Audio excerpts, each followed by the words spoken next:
taken. You need to grow a beard. You think if I couldn't, you think that's a choice? I'm sorry. You just told me you should grow a beard. Like, oh yeah. Oh, let me just grow out that beard. Yeah, Cap. Blitz has been growing out a beard for the last 25 years of his life. You made it sound like it's a choice. Like, I've seen 14-year-olds that have hit puberty faster than I have. Like, I don't understand why you think this is something. You don't think I would want to try it, you know? Just having a beard once in my life. You don't get that opportunity many times. So it's like, I would love to try it, but I can't. So what can I do about it? You know what you should try, Cap? You should just try to grow an afro. Like, I would love to see that. Maybe I will. Maybe I will. Maybe I'll just put my mind to it, Blitz. If that was what determines your life, you know, it's like The Secret. You just really want that. Like, that's how I know that book is bullshit. Because I've been hoping for a beard. I've been like rubbing creams over my face. It doesn't work. Rub Rogaine every night all over your face just to see what happens. All right. I think we should probably talk about the draft since we're down to the last pick. Queen of Pain, Bounty Hunter, Lich, and Blitz IRL. Or IR Dota. EG Razor, Bloodseeker, Undying, Spiritbreaker. EG have a game-winning lineup. Like, they have a super game-winning lineup. They've got... Is it because Storm Spirit is facing up against very little opposition? Yeah. Spiritbreaker is really annoying if he gets like a Shadow Blade or something, but not a lot of people do that. And I don't think a lot of people know about that. Because if Storm decides to go for an Orchid, you can hard counter him. And if he goes for a Bloodstone, you can just run at him nonstop. I think Ehome, they did this yesterday too, where they just don't like drafting disables. But I think the plan then is to go Bloodseeker, Undying, maybe even offlane. Actually, no, they're not going to do that because they're going to put the Undying, or they're going to put the Bloodseeker mid for CTY. But I really feel like Bloodseeker Undying is such a sick offlane. Remember yesterday, or it was 2 days ago, it was like Secret versus Fnatic.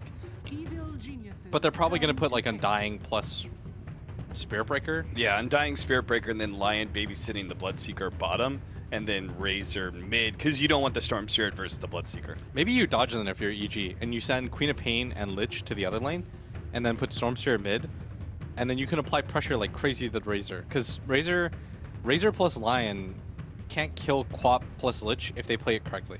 Like, Lich just has to deny and sit by a tower while Queen of Pain soaks. Are you talking about dual lanes mid? Because I'm talking about Razor going mid versus Storm. No. Or, I think Bloodseeker mid against Storm is fine. I think EG put Lich and Queen of Pain in the off lane. I thought you said you really didn't like Bloodseeker versus Storm. You don't, perspective.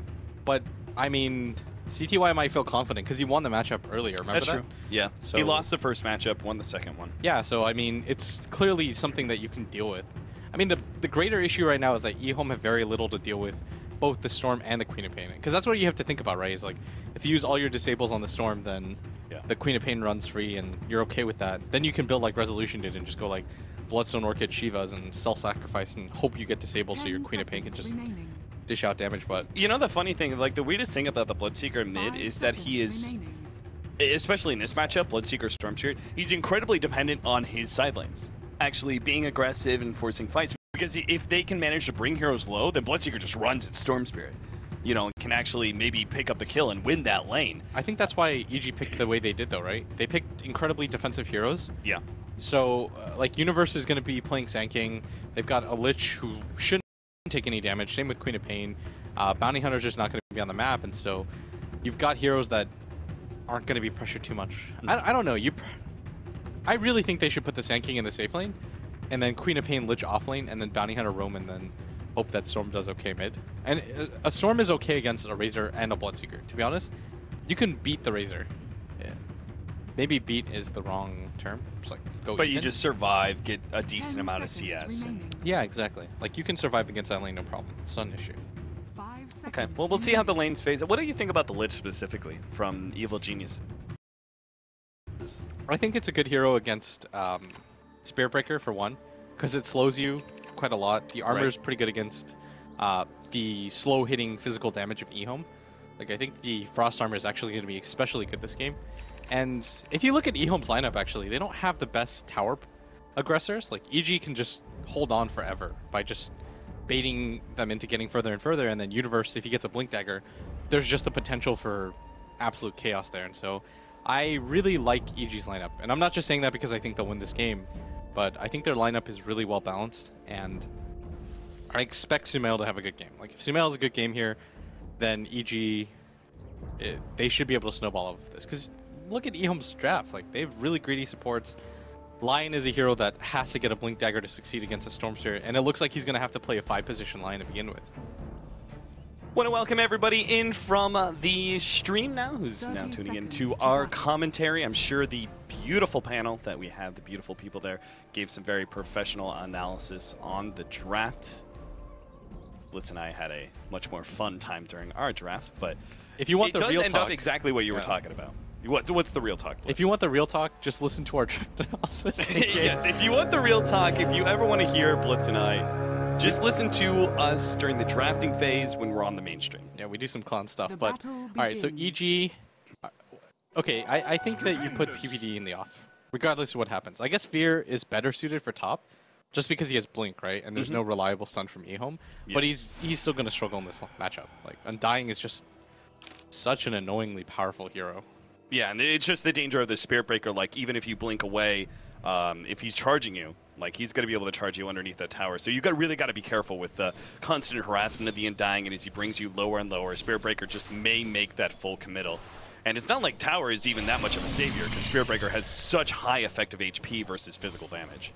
Yeah, and Sumail actually, he's the type of player that's just going to get in CTY space and spam out that spell right here, and he knows that CTY can't CS from this range, and look, he's just giving him the right-click non-stop. Like, I think he even drops a remnant there. Yeah, he almost overcommitted there. That was a really good play from Sumail, reading that opportunity, knowing, okay, he's going to come back. He really needs this last hit, but if he actually misses it, I can easily get the kill. Sumail is going to drop him once again. CTY is just being forced to burn through these tangos and is missing so much CS in the meantime. Yeah, this is why the matchup is so difficult. If the Storm just decides to play up on you at all times, it's really hard for the Bloodseeker to respond with anything. And you notice that Sumail doesn't even bother going for denies or anything like that. He's just trying to pressure him as much as possible. Like, he steps forward like that, even if he has no kill potential, just to zone him out. And enough about the intricacies of the Storm Spirit matchup, because nobody cares about that. But the ward actually gets eaten. All right, this is just like a ward-eating frenzy at bottom. They just, like, traded sentries like crazy. That was really weird. AUI is still sticking around. This is the thing that we're talking about earlier, is that the Bounty Hunter being able to put pressure on the supports so easily, especially in dual lane scenarios. So now that they've killed all the counter vision, DDC is going to have a difficult time dealing with this. PPD is actually going to run into him, and will be able to get a lot of right-click damage, but of course with the Razor coming over, he just has to still play careful. This does leave the Queen of Pain solo up in there at the top lane, as we were talking about before. Or Spirit Breaker actually find an Invis rune, so maybe they can find an opportunity to go on Fear. He's only sitting on 435 max HP right now. Yeah, and he's really struggling against this lane, and we expected that though, right, to begin with, because watch the first hit bash. Undying, no 17%. There's no way. He would have to bash him like 4 times, and then Fear would have to blink within vision to continue the charge. Like, it's really unlikely they kill him, but being annoying, yeah, they can accomplish that really easily. Sumail going to do some bottle crowing here, just really ensure he can keep the pressure up on CTY. As you can see, CTY is multiply dropping down below. And I think a big part of this is, again, what we talked about earlier, is the fact that no one from the side lanes of Evil Geniuses is dropping any HP. Yeah, and it's more just that CTY can't get enough creeps in a row to be able to get CS. And now you're seeing the advantage, 18 CS to 7. If you're a Storm, you want at least, like, getting 30 by 5 minutes means that you're guaranteeing yourself, if you want it, treads and a bottle by the time nighttime is halfway over, meaning that pretty much everybody is within kill range for you. Oh, nice. Sumail just got that deny on CTY. He was going for the blood right kill on the creep. Top lane, they make it a big dive, and they will be able to pick up the first mid blood. As well. Nice pickup, and CTY also dies in middle. Sumail's able to force that one out. Oh, rough boy. time for these lanes. Sumail now brings back his bottle. CTY is just completely stuck out of this now. With Sumail about to pick up his level 6, I'm not sure how he's ever going to be able to pick up more CS. Do you think that like a health potion would have actually made a difference there for the Bloodseeker in the laning phase and being able to rapidly get up to full HP? Because what you were saying there is like he couldn't get enough CS in a row to be able to continue his snowball. You're basically saying he couldn't get up the full HP, right? And in order to make sure he felt comfortable every CS pushing forward. Is that part of that, the Tango, the slow buildup of HP from Tango just isn't good enough? No, I think it more has to do with the fact that CTY is getting hit by too many remnants. Like, it's not even like the activation time is too short for you to dodge it. Like, it's just hitting him too many times. And I know I'm focusing a lot on this mid matchup, and it's not just because it's a Storm Spirit. It's more just the fact that CTY has now died in a one-on-one matchup that you shouldn't die in. Like, in most 1v1 matchups, you shouldn't. This is going to make him struggle really hard, and ROTK's mid now, though. This is a little awkward. Sumail does get hit the silence. They do pick up the kill before AUI can actually stop it with the Burrow Strike, and now with 3 heroes and the Vision, they'll get on top of AUI for a double kill. CTY, that was huge. A great rotation out from Ehome that now puts CTY in a much better position he was just 30 seconds prior. So Evil Geniuses just a little bit too late on their rotations to save their mid. Meanwhile, the top lane, Lanham is perfectly fine to stay solo against Fear as the Undying. How's that bottom lane going, though? We haven't really talked too much about that. It's been the Lich just bringing the lane back constantly for Universe's Sand King. Still, though, YJ is getting, it seems, a decent amount of farm, 15-1. You got to count those free denies from the Lich in there, so his CS really isn't bad. Yeah, considering the circumstances, it's not bad, but Lich is doing what Lich is meant to do. It's not that you're just trying to slow down the Razor from as much farm as possible. You don't even have to really harass him. It's just about slowing down his farm and taking away the potential amount of creeps that he can possibly get. That's so huge for him. And so the Razor is doing okay, but the Lich is just making things so annoying. And Universe is the type of player, too, that you want to set up really well. They find this one. They're going to be able to get the charge. The Silence is on top of the Hex. Yep. They will be able to control Sumail for a decent amount of time. Still, the bot lane. Oh, my God. 11 HP. Rupture's now put on him. Sumail is desperately trying to bottle up, and he will have enough HP, plus the rotations from Evil Geniuses, that CTY cannot make the full commitment. Unbelievable. 10 HP like that. That was so greedy by CTY. Like, he had the Rupture, and that alone would have been enough to kill. But he decides to save it, and...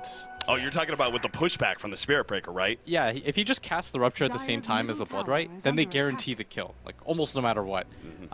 But by allowing Sumail to roll out like that, once he got a little bit of distance, there's no way that CTY can continue to chase past that tower, right? So I think that, especially if you're against a Storm Spirit, you just blow everything. Like, you guarantee that this hero dies, so you don't have to deal with it at a later time. And you're not going to get a lot of opportunities like that, because every time it fails, Sumail will just continue to farm out mid lane, and then once that second pressure fails, then you can just go to the jungle, because Universe isn't actually using the jungle too much, so Sumail can just abuse that if he wants, if he feels unsafe at all. Yeah, this is a little bit curious. He went for the 3 levels in Sandstorm, so which is kind of a jungle build, but he's not actually utilizing the jungle. Why do you think that is? Why is he not just going, okay, I'm going to farm up the Radiant jungle, say? So he's still in this bottom area and just give the solo experience to PPD. The lane is too good for him right now, and at top, AUI is going to get caught out. He's dusted. This should mean a kill. And yeah, he just throws out the shuriken. Any bit of damage he can get out before he dies. That's the I'm dead, but let me just bother you as much as I can. There's no reason not to. Maybe this is another reason why they're really willing to run the Bloodseeker as a mid-Radiant up against a Storm Spirit, is because he's Radiant side and he's able to utilize, similar to the SF, utilize those camps that are so nearby. Yeah, I think that has a large portion of why that is, and they're going to make another attempt here mid, but CTY... Yeah, he gets a ball lightning jump. Mel got caught once and just barely lived. He's going to keep a keen eye out for that Spirit Breaker, especially during nighttime. Ehome's doing a really good job of pressuring him overall. I think if they hit that second kill, it would have been fantastic, but even without that, they're doing a good job of slowing down a hero that they don't have too many counters for, which is the right idea. Like, just pressure him as much as he can in the lane, slow down his farm so he can't get a really quick Bloodstone, and just extend the game time for yourself in mid. He might actually die for this. Yep, they're going to catch him this time around. The silence guarantees they get the kill. If at first it doesn't succeed. Try again. Nice. What synergy we have. Yep. That was like the 5th time they went for it, and it's just like, we're just going to keep doing this. And Sumail's like, are you serious right now? Like, how do you justify doing this for the 5th time? But this is actually comes back. This is a point that we were talking about very early on in some of our casts during the group stages, in even the wildcard matches. Razor and Viper, we're talking about Gyrocopter as well.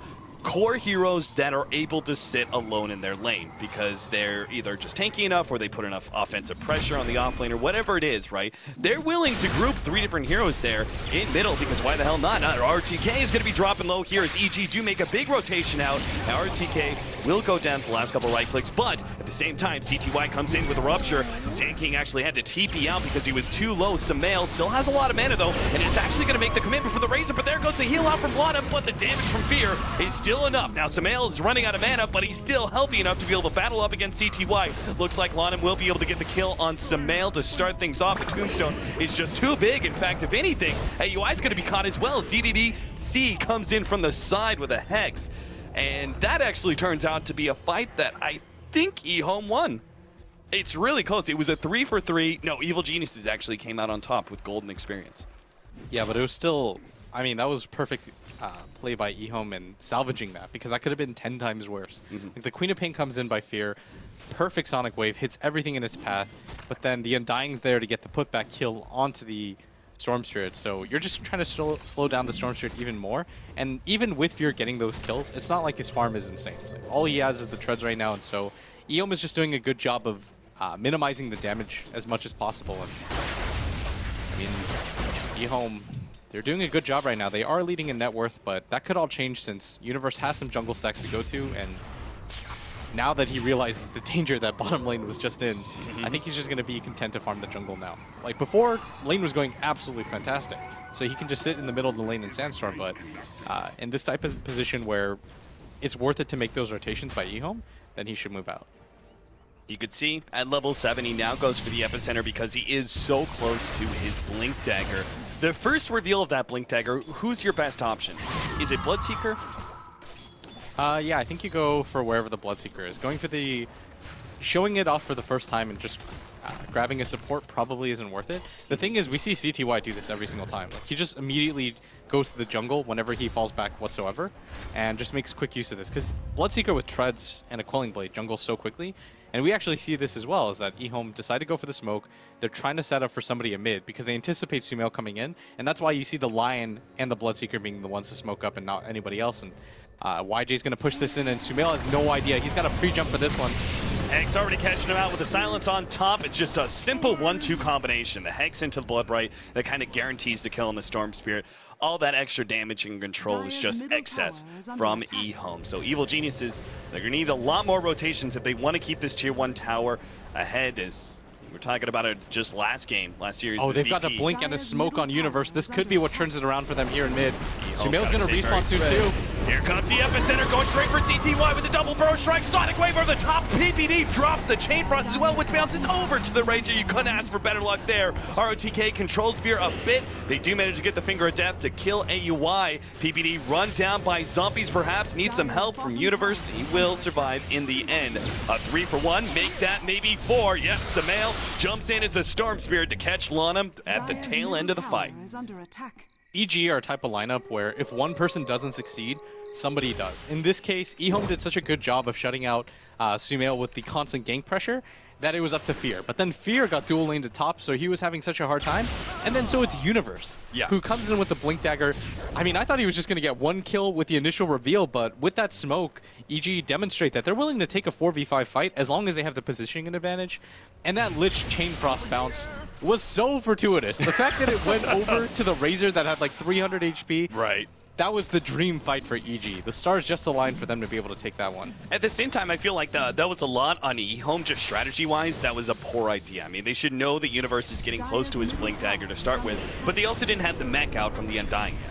And that is a very critical factor in them winning these early team fights. I mean, they should have that mech advantage over EG, because you look at their cores, none of them are going to go for an early mech. Yeah, so EG right now, they are going to lose this Tier 1 tower mid, but they're okay with the trade that they just had. Losing, they're eventually going to give it up, but you know, they got a 4-for-1 trade originally in the original attempt, so they're going to be pretty happy about that.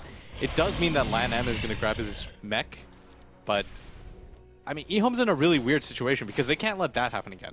Even if you have a mech, letting a Sand King get a multiple hero epicenter stun off is probably going to lose you the fight. Because there's so much follow-up from EG. You can have the Storm Zip in, we saw the Chain Frost, you can throw the Sonic Wave, and on top of that, we didn't even see any track kills in that engagement because AUI wasn't quite level 6. if you make those mistakes against EG's lineup, you're just flat out going to lose from the gold difference. So you should never just 5-man into a tower. You got to smoke. You got to smoke, get a pick off, and then take a tower. Or maybe if you have preemptive vision set up, such as the top lane, like this would be a decent tower to go for only because they have that observer up. But it's only going to last for another 15 seconds, so hopefully the smoke is a little bit more fortuitous for Ehome. But we do have double invis, AUI as well as Sumail. Both invised up, they pop the dust, but AUI and Sumail just both back up in time. Now they're going to go for Universe, who blinks his way to the side, burrow strikes up ROTK, and now Sumail will make the initiation. Fear waiting for more of Ehome to come into the cone area, will bounce himself away. ROTK pops the ultimate onto Fear, but is still put in a bad position by a defensive blink. YJ's too low to fight this. Yeah, he gets a heal, but it's still not enough. The burst damage is there. Shuriken now bouncing around over to Lon, and with the extra bit of damage from Fear, they get another kill. The Tombstone's all that's left for Ehome, except for CTY, who's desperate to be able to get this kill. Will be able to catch AY. Sumail forced to TP out. Rest of Evil Geniuses will actually all retreat. CTY just gets one pick off, and between him and the Tombstone, and Evil Geniuses really just running out of steam, he will be able to kind of press offensively forward, but still a terrible fight for Ehome. Evil Geniuses once again win it. I'm really surprised that after the smoke broke and ROTK saw the position that they were in, that they continue to fight there. They didn't have a ward in this sector of the jungle, and so that was just a complete blind fight for them. That was just them hoping that the power of the Undying Tombstone was going to be enough for them to take that fight. But more importantly than that, you just need vision. If you're against a bounty hunter and you're taking a blind fight like that, you're simply just asking to lose. Bottom lane, Lonham's going to be caught by another jump from Sumail, and that's a bounty kill as well. Cannot forget about the bounty hunter being a huge factor in these fights. Now 3-man smoke, Epicenter leading the way. ROTK going to be jumped on for a strike up. He's tanky as all hell, but he's going to go down anyway.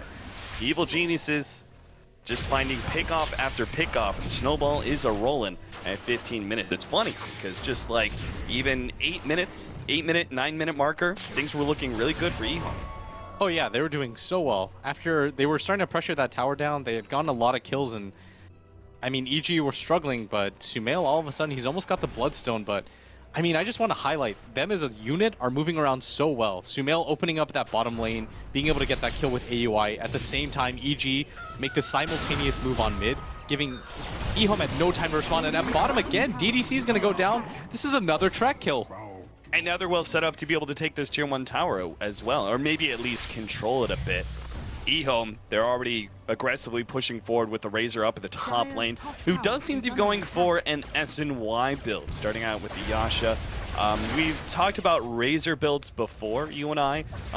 We see a lot of mechs previously, but not so much anymore ever since the change up of the mech, and you already have a mech hero in Undying. Is SNY really the best option for a Razor, or Drung's Aghanims is another build? I think the SNY is okay, but he just doesn't have enough HP right now to live through the burst damage. Maybe it would have even been better for him to go for the mech. I think they anticipated Lon having a better game and being able to get it a little bit sooner than he has in this game, because he had a really good early start, right? If we remember correctly, but I mean, ever since that early start, he was so close to it. I think I even mentioned when they took that tier 1 tower mid almost 5 minutes ago that he was only about 300, 400 gold away from it. And now he's still stuck in a similar position where he now just finishes it after that tower at top. And so this has been a lot more delayed than they would have liked. And at top, Universe is going to TP. Oh, this is such an awkward situation. Everybody from Ehome is set up. That's a TP in from Universe, correct? Yes. So they may actually... I don't know, how do they catch him? If he just immediately sandstorms, they don't have any vision. And even if they did, if they ran forward and dusted, he would just immediately blink or burrow strike away. Yeah, I guess he should be fine. Yeah. As soon as he sees one hero there, things should be okay for him, but it's more just an unfortunate timing where I think he sees YJ right now and he knows that he's being backed up as a result of this, and you get to kind of just make your decisions based on the information that you can see. Do you think YJ should have gone for, if he's going SNY, for the Sage first, like you see gyrocopters often go for when they go SNY, solely just to beef themselves up earlier? I think it would have been a decent play. Like I know right now he went for the Yasha first, but I don't think it's damage that he really lacks, because CTY provides plenty of damage. I think it's just the HP, the raw health that he needs is a lot more important, because EG, their lineup does run out of steam after the initial burst, but it's that initial burst that's so strong right now that they're struggling to deal with. Yeah, and that's why you saw like Evil Geniuses make very clean escapes once they realized all their damage was out. Like in the last situation where they killed 4 heroes, right? Like most of the time when you've killed 4 heroes and haven't dropped a single one, you're able to stick around. But CTY was able to take that bounty hunter, and the rest of the EG backed away because it was like the Tombstone and CTY. That was too much for them to handle, even if they were a 5-man. This is the awkward situation that a bounty hunter pick puts you in, because Ehome want to fight because they have a Razor and an Undying, but if you get caught out by another Sand King ultimate plus 4 5-man tracks, the game becomes way too difficult. Like EG is just purely building heroes that can go into the late game. Sumail's got a Bloodstone already completed, so losing a fight here is pretty critical because they don't have the best way to get back into this game. Yeah. Like Ehome doesn't have any real comeback mechanic heroes, and a lot of their heroes start to fall off after this point, and so when they go for this top tower push, they actually just have to get the tower, get out, and they have to do it cleanly, and it looks like EG aren't willing to risk it for this tier 2 tower just because Ehome has the better position. So CTY is going to get a lot of farm out of this one. BKB is going to be his choice. With it, was there any other item that you maybe thought about? Perhaps like the Blade Mail that we saw from last game? No, because if you just get blind stunned by Universe, then if the Queen of Pain ults you before you can get it off, which is really likely, as you've seen before, then you just lose the fight. And the Chain Frost damage, there's just so much AoE from EG that he can't really risk it. RTK making the charge down to the bottom lane. Fear does have AUI to back him up. And RTK, without much vision, doesn't want to make an overcommitment. Of course, that blind stun potential is still there with the BKB option, right? I mean, yeah, but it's the fact that you're hoping that your team can finally start a fight, and then you can just run in with the BKB blindly. Because right now, the vision advantage is in EG's favor just because they can control the jungle a little bit better than Ehome. So I think that CTY has to go for it. The problem, though, is that Ehome don't have the best catch potential until you have a Blink Dagger on your line. Like, if you look at their lineup, they pretty much have to smoke to be able to get a kill on anybody. Otherwise, they're just meandering around this 5 as they can just split up the map and farm. Like, that's the beauty of having both the Queen of Pain and the Storm Spirit, is that if you want to gank both of them at the same time, you can't really, because Ehome only has one hero that can really lock them down. A little bit out of utility. Universe is going to be going for a Yule Scepter after his Blink Dagger, so no like Force Staff or anything like that. It's probably a large factor comes down to the Bloodseeker and his presence in the game, but also just generally speaking, another stun is quite helpful versus heroes like Spirit Breaker. Yeah, and Bloodseeker's actually really farmed. This is something I really like about CTY, is that he makes the right decisions as the game progresses. Like, we saw him get S and Y almost the entire day, but he realizes that this game he can't just stick to that static build. He has to go for something like the BKB to be able to survive. And I think once he grabs it, Ehome will be a lot more comfortable getting into a fight.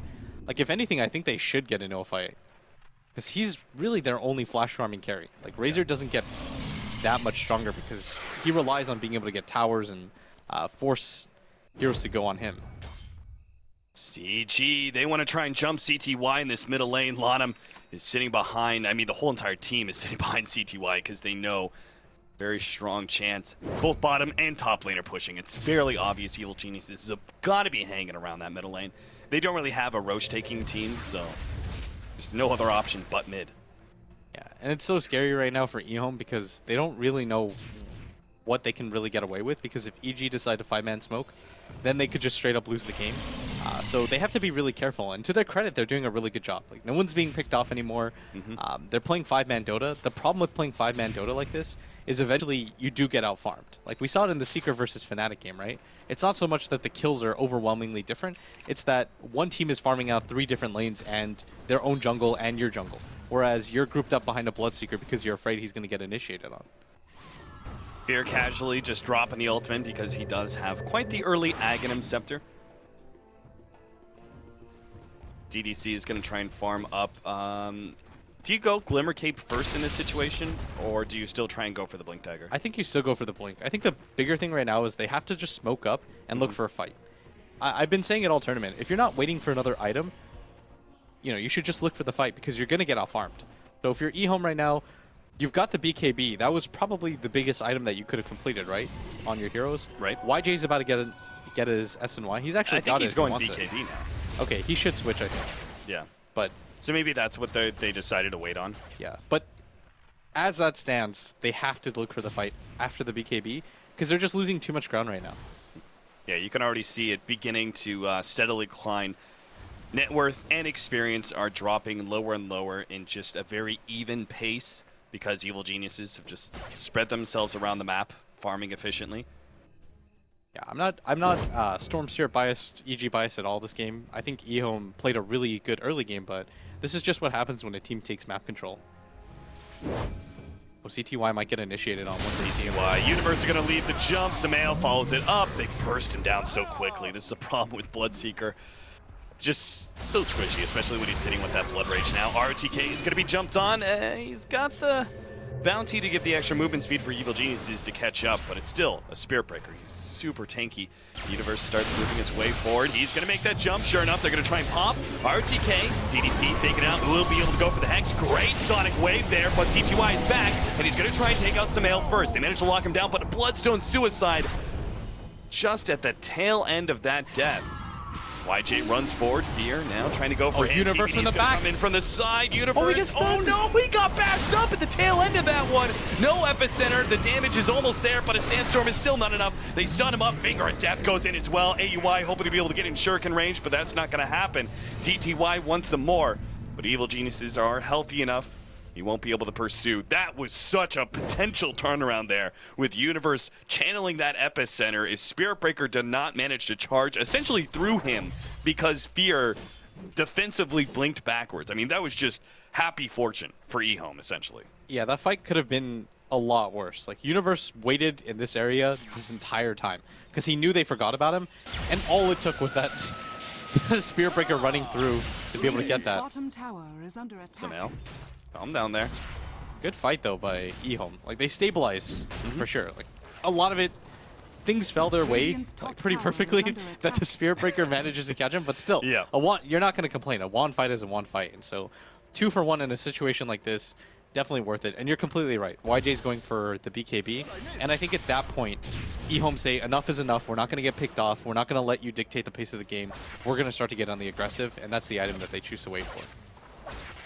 Once again, though, the initiation factor is still there for Evil Geniuses. Do you still base all of your pushes around the smokes? Yes, you have to, because if you just blind go up as 5, you're going to get Sand King ulted on. EG have all the time in the world to prep. You have to catch them from blind.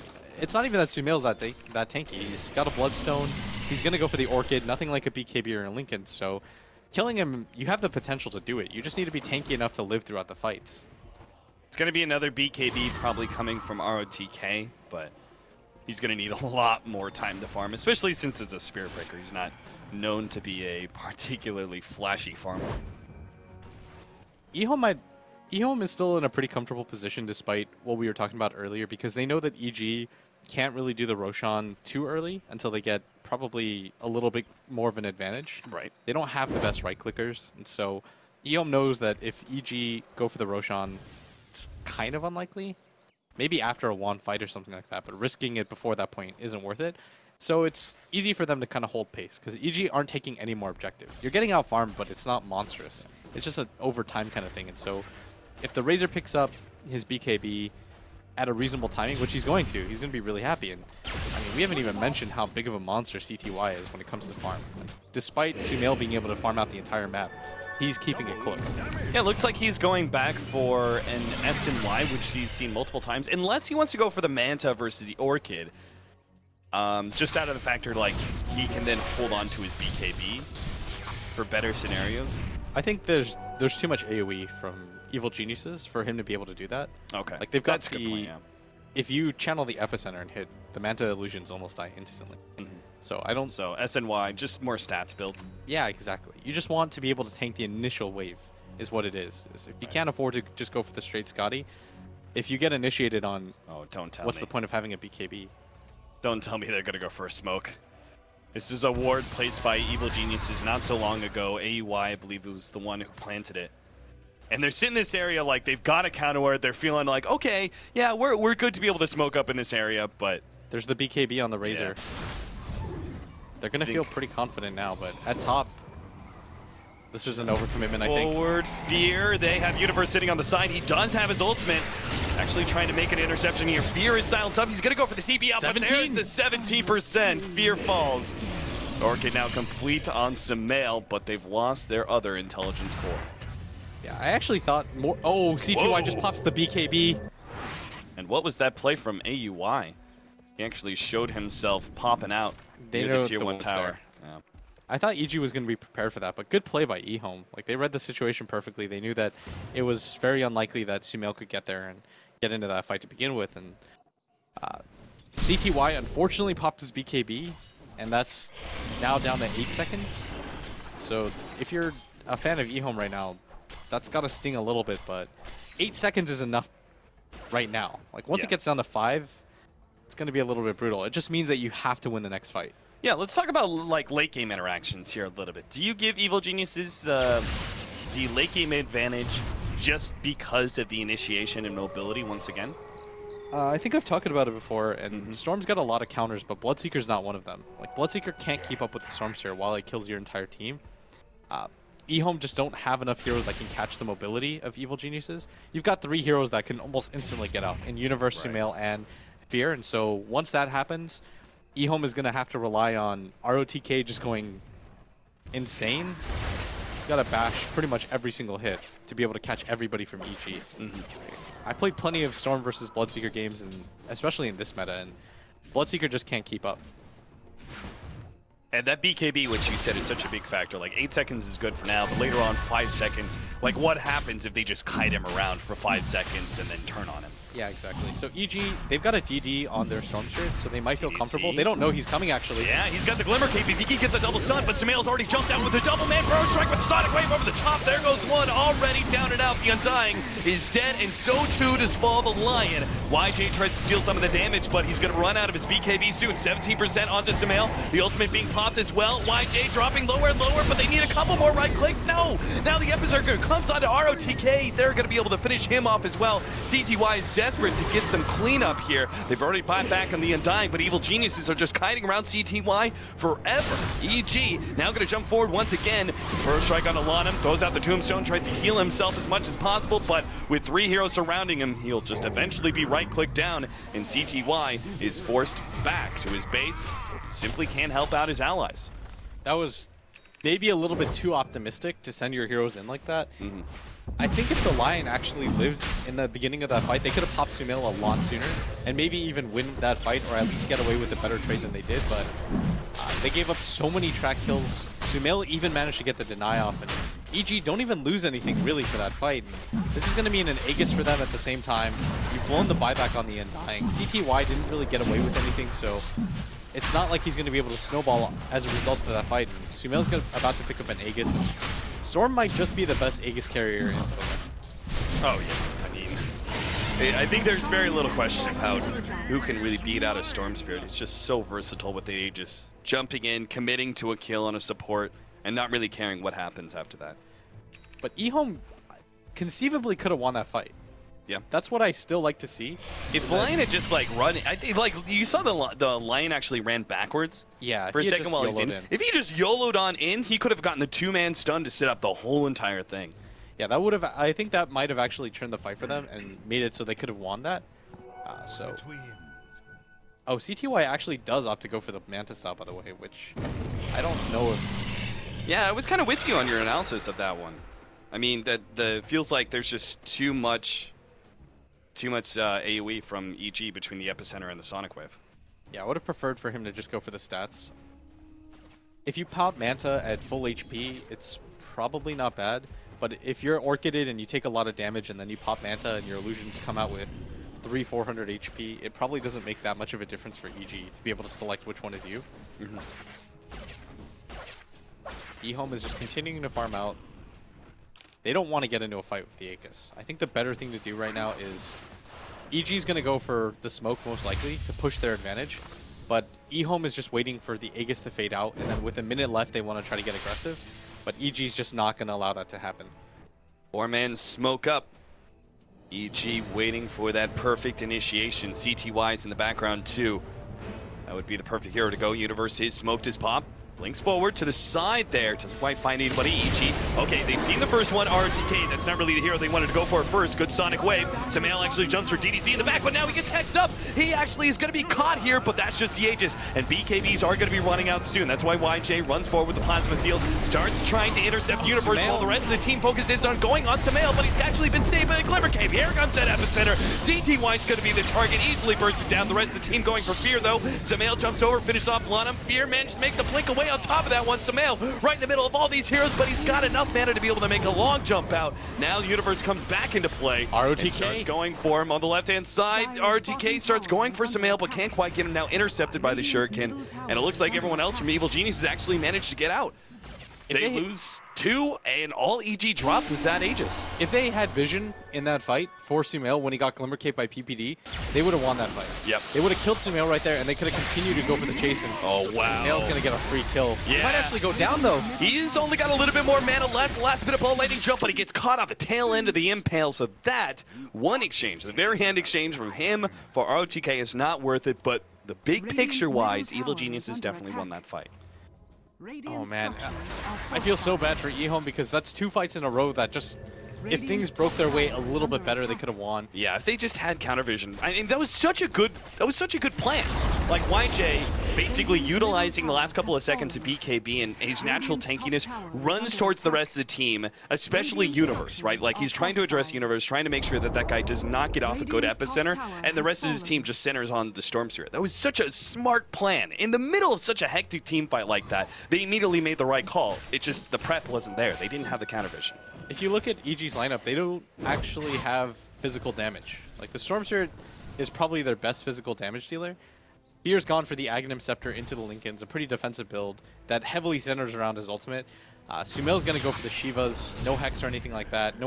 He does have the Orchid, I guess, but he's the main physical damage dealer. So if they're able to pop Sumail in that fight, get him out of the way, slow him down, and then chase the rest of EG, they conceivably could have won that fight. And in a pretty dominating fashion, too. Because the Razor's incredibly tanky. Yeah. And same with the Bloodseeker. He's got 2k HP with 15 armor. So they probably could have won that fight if you rerun that fight with just 1 sentry. Yeah. Because they locked down Sumail, he was silenced, but then the Invis comes in, he waits out the silence, turns everything around for them. To make a point clear, the physical damage, the reason you're pointing out the lack of physical damage on EG is the fact that the physical damage is usually sustained, right? Like the rest of magic damage that Evil Geniuses have, essentially you throw it out and you're kind of done. So if they manage to take out the sustained damage of the Storm Spirit, Evil Geniuses just eventually would have run out of steam in that fight, wouldn't have been able to kill as many heroes, and Ehome just would have steamrolled them from there. Yeah, but you can't really mess up fights against a bounty hunter because things do just get more dire. The difference in net worth is now approaching 12k. The difference in XP is probably the more troubling statistic. It's up to 15k right now. But again, Ehome, the chance is still there. The way that you should look at it is not the fact that they're down 12k. It's more that they haven't had a perfect fight, and they're still coming close. When it comes to the point where they have a perfect fight and they get stomped, then yes, that's enough for you to call it. But this is why comebacks exist, because Ehome can still get a better fight off than they have so far. Like, they can get better bashes on ROTK. They could kill Sumail in the beginning with a little bit more coordination. So I think that the hope is still there if you're an Ehome fan. Aghanims is the next choice for our Razor, making him even tankier. I mean, overall, I think I really like this build from the Razor. His choice to try and go for the SNY first was maybe just a little bit questionable because they weren't far enough ahead, I think, at that point. But he opts to then, complete the BKB, go back for the SNY, Aghanims. I mean, there's just so many stats here on this hero, and he's going to be a very good source of sustained damage. Evil Geniuses, if they can't pop him early on, if they're not able to focus him down, Razor's just going to tear the fight apart if he can lock down heroes. And that's the big problem, right? Evil Geniuses are incredibly mobile in these fights. They've got 4 out of their 5 heroes that have some sort of movement speed or jump. Track being given to everyone, Storm Spirit and Queen of Pain obviously blinking, and then our Sand King with Burrow Strike and Blink as well. AUI's got a Blink Dagger too, so the mobility of EG should not be underestimated. The key factor here is that if Sumail can get on top of the Lion, he would get rid of his biggest opponent off the bat. Like, a lot of what Ehome's fortunes lie in are how well DDC can position himself. Because right now, he's been doing such a good job of not getting picked off, but this could all change here as EG are set up for this. And But do they think it's just a one-man pick-off? The rest of Ehome are around. Sumail made a big jump straight for the background Lion. Will be managed to take him out. He's running low on mana. The rest of Ehome are popping their BKBs and will be able to lock down PPD, who does have that Glimmer Cape to help him survive a little bit longer. CTY is actually looking for more kills. Chain Frost does quite some havoc to Ehome. At the end, it's a one-for-one trade-off. Oh, they're going to re-engage. This is CTY. BKB though. Pop by CTY, and Sumail's actually running low on mana. They're going to try and make a commitment for him. YJ, they just turn on to Sumail. He's got a lot of armor thanks to that Shiva. Will be able to get the kill. The Bloodseeker now turns for RTK. There's the epicenter. Wiping out the rest of Ehome, and they don't even drop Sumail. What a bait from the kid. My God, Evil Geniuses just baited that Ehome out so beautifully. All right, Universe just... If there's an MVP, Universe has just played this game so well. His constant repositionings to get that epicenter off. It's the fact that he doesn't just use it when he sees the opportunity of Sumail going in. He waits out the BKBs. He's ever so patient. Sumail trusts his team, zips in, takes all the focus on him, and Ehome, they smell blood. They're like, this is the fight we're going to win. We're finally going to kill Sumail. He's got no mana, but the thing is, I mean, he had Shivas, and even if he did die there, it was still EG cleaning the fight up perfectly. Yeah, and Universe finally finds that opportunity for that big epicenter, and oh my, they might even take this tower down, and that was so many track kills on AUI, who's just absolutely so rich right now. This is going to be a 20k gold lead if they manage to pick up this tower. ROTK's charging in, but still need another 10 seconds for the Bloodseeker. They may actually be able to make the full commitment to the melee racks. No, EG back up. They don't want to take a risk, and I can understand why. They're so far ahead at this point. They should not try and force another fight. With epicenter down, BKB's coming back up for Ehome. I was getting really excited for Ehome. I thought there was a point right there where it just felt like YJ couldn't die. And he was able to survive the initial onslaught. I thought things were going to be able to turn around for them, but that window of opportunity I was talking about where, you know, you're looking for that perfect fight that'll happen is slowly starting to close. You also got to point out Sumail's beautiful initiation to start all that off. Like when they jumped YJ, and I thought for a second actually that Evil Geniuses were being baited out by the Razor completely, and they were just like, oh, let's just kill the Razor and back out. But EG knew. I mean, they knew Ehome was sitting behind that Razor, and Sumail jumping in with the Shiva's active way to the back, straight where the Lion was, hit that Orchid on him and immediately popped him. As you said, like, killed the biggest threat to Sumail. That's the thing that you should always weigh as any type of mobile initiator is who does the most to you versus how much HP do they have. Yeah. A Lion has 7 armor and 777 HP, but he does so much to your hero. Why not just kill him? Universe leading things off here. Fear comes in with the side device targeting, and they're actually going to try and go for the Razor first here. Double BKBs activated. They go for Fear, trying to lock him down with the Glimmer Cape and blink away. He will be able to get some distance. CTY keeps on going, but Universe, he's going to pop the epicenter. They actually control CTY and burst him down. Now the epicenter comes in, going straight for RTK, who's orchid it up. He will go down as well. Lana pops the Tombstone, but what factor is it really this late into the game? DDC hits the Impale of the Universe. Maybe they can get that one pick off. Finger of Death is enough to secure that one, but everyone else from Ehome's gonna fall. EG win yet another team fight, and GG is the call. Ehome, I think, are just so desperate to find something, and team fight after team fight, they just keep losing and losing. They gotta know they're a drastic net worth behind. The thing is, though, if you're Ehome, you're kind of okay with how you lost, because you did set the blueprint for how you can disrupt EG's farm early. They gank Sumail often, they put the pressure on him early, they annoyed the hell out of Fear with that dual lane at top, and even that bottom lane, the Razor was doing okay. It was just about that one fight mid where everything started to snowball, and then from there,